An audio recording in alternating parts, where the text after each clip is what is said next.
ન્યૂઝમાં આપનું સ્વાગત છે।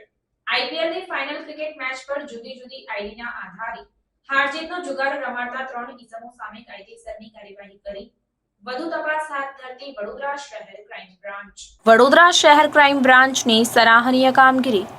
આઈપીએલની ફાઇનલ ક્રિકેટ મેચ પર જુદી જુદી આઈડીના આધારે મોબાઈલ ફોનથી ગ્રાહકો સાથે સંપર્કમાં રહી સમા ખાતેના ફ્લેટમાં ક્રિકેટ સટ્ટાનો હાર-જીતનો જુગાર રમાડતા 3 ઇસમો સામે કાયદેસરની કાર્યવાહી કરતી વડોદરા શહેર ક્રાઇમ બ્રાન્ચ।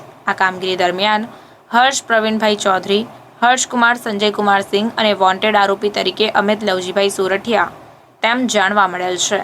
સાથે જ કુલ કિંમત રૂપિયા 1,35,000નો મુદ્દામાલ જપ્ત કરીને વધુ તપાસના ચક્રો ગતિમાન કરાયા। સમાચારોની અવનવી અપડેટ્સ માટે જોતા રહો સેક્યુલર ગુજરાત ન્યૂઝ।